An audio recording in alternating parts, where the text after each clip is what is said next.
나의 피난처 예수 의지해요.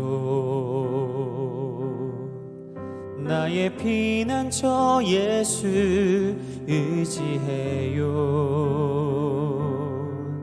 나의 가는 길에 거센 바람 몰아쳐와도 나의 피난처 예수 의지해요. 나는 영원히 주님 사랑해요. 나는 영원히 주님 사랑해요. 세상 어떤 것도 나의 사랑 끊을 수 없네. 나는 영원히 주님 사랑해요.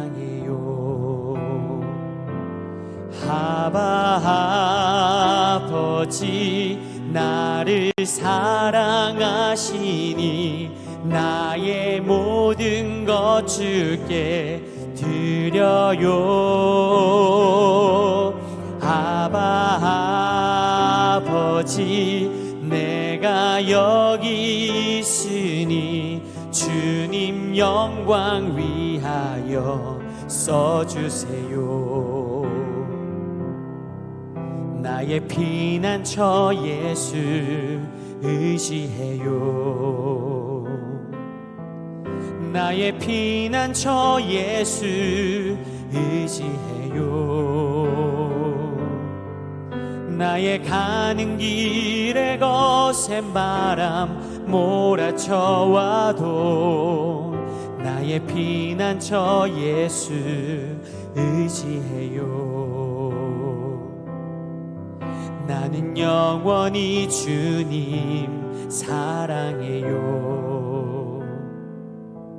나는 영원히 주님 사랑해요.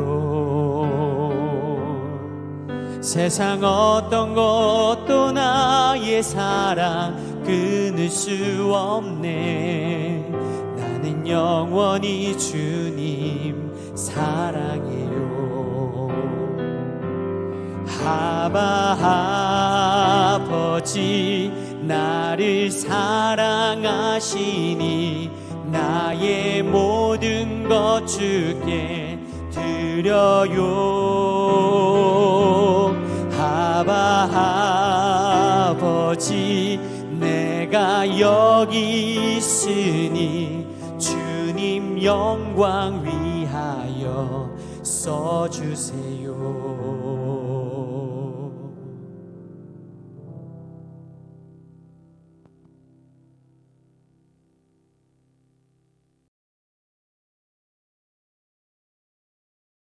할렐루야. 사랑하는 성도 여러분, 오늘도 하나님의 말씀으로 하루를 열어 새 힘을 얻고 주님의 은혜를 누리는 시간이 되시기를 축복드립니다. 오늘 우리가 함께 보실 말씀은요, 창세기 34장 30절 그리고 35장 1절 말씀입니다. 야곱이 시므온과 레위에게 이르되 너희가 내게 화를 끼쳐 나로 하여금 이 땅의 주민 곧 가나안 족속과 브리스 족속에게 악취를 내게 하였도다. 나는 수가 적은즉 그들이 모여 나를 치고 나를 죽이리니 그러면 나와 내 집이 멸망하리라.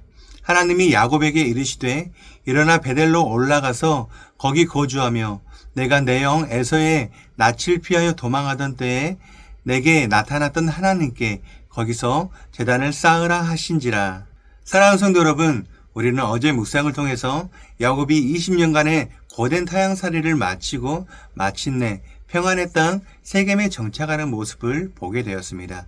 그는 그곳에 땅을 사고 제단을 쌓으며 엘 엘로의 이스라엘, 즉 하나님은 나의 하나님이시다 라고 선언을 했습니다. 모든 것이 안정되고 모든 고난이 끝난 것 같은 완벽한 해피엔딩처럼 보였습니다. 어쩌면 우리 모두가 바라는 삶의 모습이었을 수도 있죠.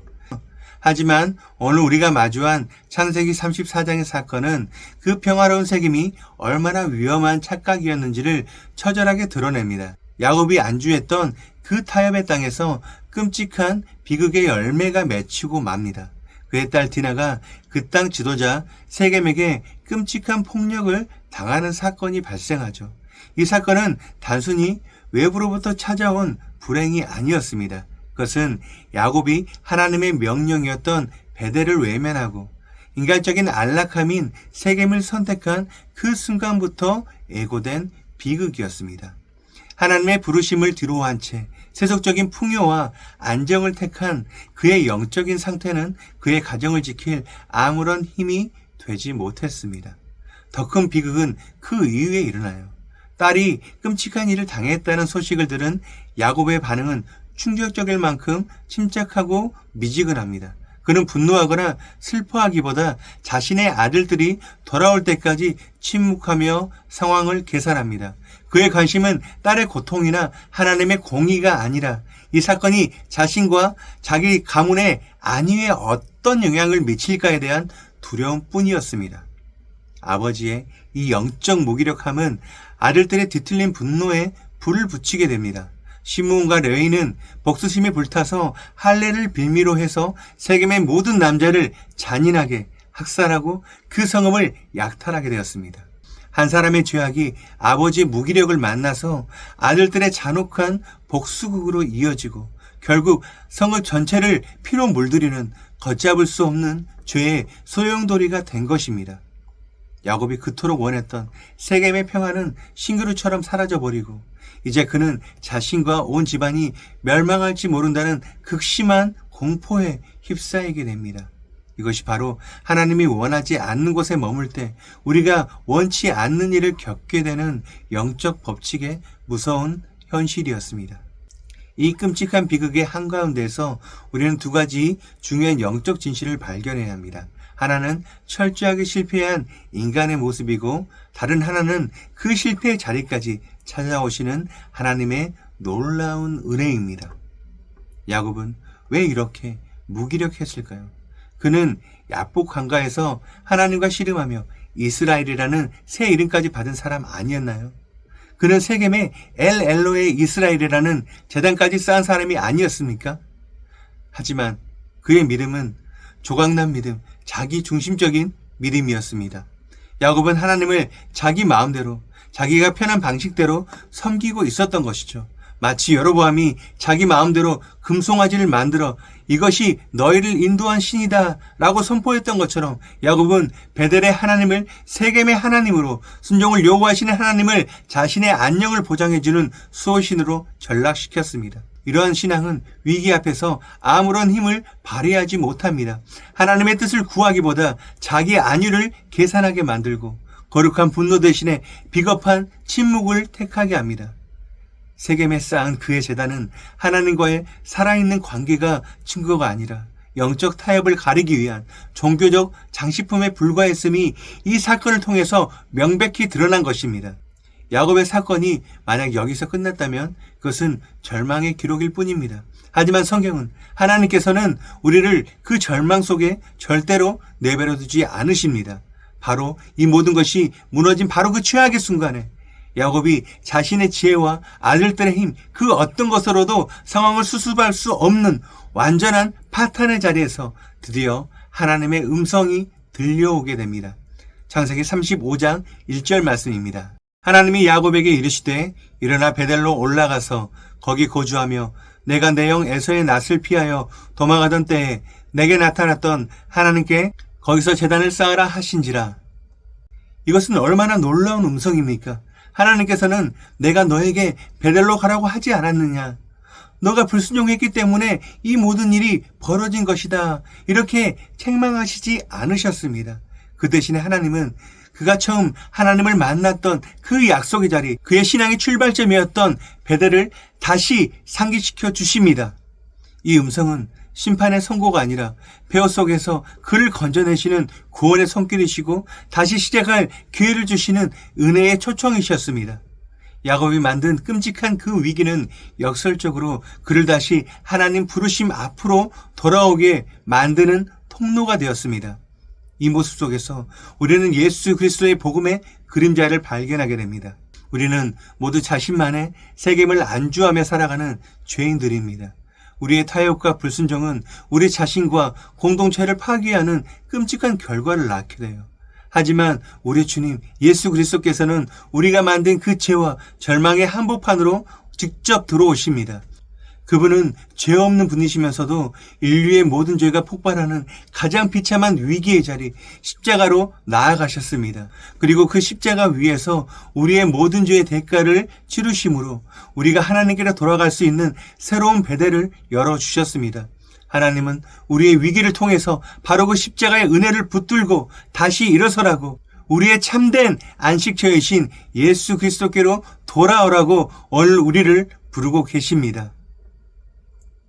야곱의 실패와 하나님의 구원의 사건은 오늘을 살아가는 우리에게 깊은 울림을 줍니다. 하나님께서는 우리의 실패와 위기마저도 합력하여 선을 이루시는 분이시죠. 우리의 삶에 닥쳐오는 위기는 그저 해결해야 할 문제가 아니라 하나님께서 우리를 부르시는 거룩한 확성기일 수 있습니다.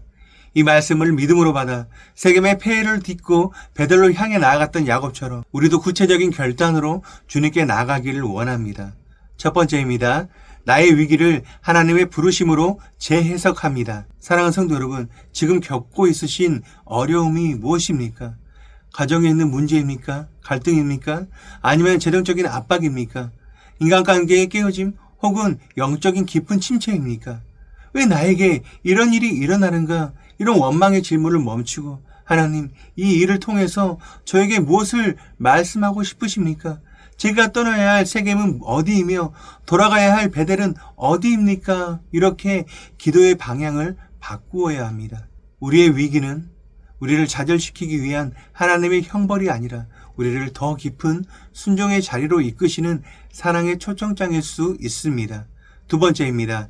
베델을 향한 구체적인 순종을 시작합니다. 하나님의 부르심은 막연하지 않습니다. 일어나 올라가서 거기 거주하며 제단을 쌓으라. 구체적인 행동에 촉구셨죠. 우리 역시 하나님의 부르심에 구체적으로 응답해야 합니다. 어쩌면 그것은 오랫동안 피했던 사람에게 용서를 구하는 연락일 수도 있고요. 나의 시간과 재물을 구별해서 하나님 나라와 이웃을 위해 내어드리는 결단일 수 있습니다. 혹시라도 내 안에 다른 사람에게 알려지지 않은 죄가 있다면 그 시간들을 끊고 그 시간에 말씀을 펴는 거룩한 습관을 시작하는 것, 그것이 중요할 수도 있습니다.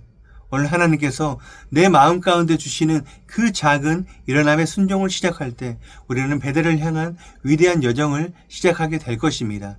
마지막 세 번째입니다. 실패를 딛고 다시 기회를 주시는 은혜의 하나님을 신뢰합니다.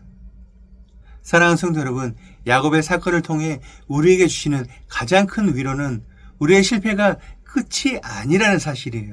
야곱은 스스로의 힘으로 자신의 가정을 파탄냈지만 하나님은 그를 포기하지 않으시고 다시 그에게 찾아와 길을 열어주셨습니다. 우리에게도 마찬가지입니다. 이미 많은 것을 망쳐버렸다고 느끼게 될 때, 너무 멀리 와서 돌이킬 수 없다고 생각될 때 바로 그 자리가 은혜가 시작되는 자리임을 우리는 믿어야 하는 것이죠. 우리의 자격이나 노력이 아닌 십자가에서 모든 것을 이루신 예수 그리스도의 공로를 의지하려 나아갈 때 하나님은 우리의 과거의 실패를 디딤돌 삼아서 더 성숙한 믿음의 자리로 우리를 인도할 것입니다. 사랑하는 성도 여러분, 여러분의 세겜은 어디십니까? 그리고 그곳에서 어떤 위기를 겪고 계신가요? 그 절망의 자리에서 들려오는 하나님의 음성에 귀를 기울이시길 바라요. 일어나 베델로 올라가라. 우리를 결코 포기하지 않으시는 그 사랑의 음성을 붙들고 다시 한번 순종의 길을 향해 발걸음을 내딛는 우리 모두가 되시기를 주님의 이름으로 간절히 축원드립니다. 우리 함께 기도하시겠습니다. 사랑과 은혜가 풍성하신 하나님 아버지, 오늘도 말씀을 통해 저희의 완고한 마음과 어리석음을 말씀의 빛으로 환히 비추어 주시니 감사합니다.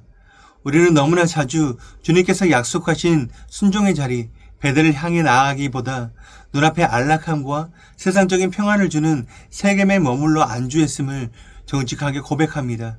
그 타협의 땅에 그럴듯한 감사의 제단을 쌓고 내 마음대로 주님을 섬기면서 그것이 마치 좋은 믿음인 양 스스로를 속였습니다.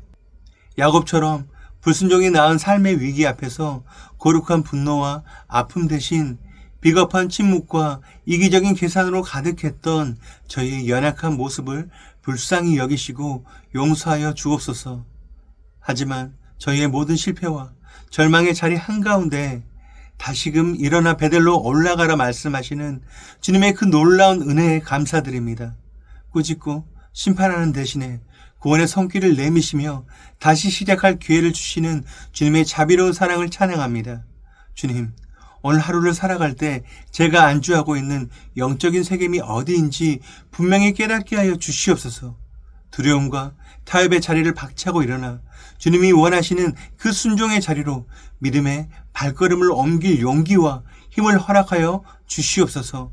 머리로만 아는 것을 넘어 아주 작은 순종이라도 즉각 행동하게 하여 주시고 나의 계산이 아닌 주님의 말씀을 따르는 복된 하루가 되게 하여 주시옵소서. 오늘 우리의 삶이 세겜에 머무는 정착민의 삶이 아니라 영원한 번향을 향해 나아가는 거룩한 순례자의 삶이 되길 원합니다. 우리의 힘과 능력을 의지하지 않고 우리의 모든 죄의 폐허 속으로 친히 찾아오셔서 구원의 길을 열어주신 우리 주 예수 그리스도의 이름을 의지하며 간절히 기도드립니다. 아멘. 오늘 우리가 함께 기도할 도구기도 제목은 양육 프로그램을 통한 영적 성장을 위하여입니다. 첫 번째, 양육 과정을 위하여 우리 교회가 성도들을 온전케 하여 봉사의 일을 감당하게 하고 주님의 몸된 교회를 성전으로 잘 세워가는 사명을 충실히 감당하도록 기도하시기 바랍니다. 두 번째, 양육을 통한 성도들의 영적 성장을 위하여 교회에서 진행되는 다양한 양육 프로그램에 많은 성도님들이 기쁨으로 참여하여 영적으로 성장하고 성숙해 가도록 기도하시기 바랍니다. 이어서 육신의 질병으로 고통받고 있는 교회 식구들, 경제적 어려움을 겪는 식구들, 타지와 타국에 있는 식구들, 우리 교회 다음 세대를 위해 기도하시기 바랍니다. 또한 나라와 민족을 위해서, 한국 교회와 세계 선교를 위해서 기도하시기 바랍니다. 그리고 저번 주부터 시작해서 내일 금요일까지 필리핀 선교센터에서 필리핀 현지인 사역자 세미나가 진행되고 있습니다. 담임 목사님께서 영육관에 강건하게 세미나 사역을 잘 감당하시도록 기도하시기 바랍니다. 끝으로 오늘도 주님과 깊이 교제하시는 하루가 되길 소망하며 각자의 기도 제목을 놓고 기도하시겠습니다.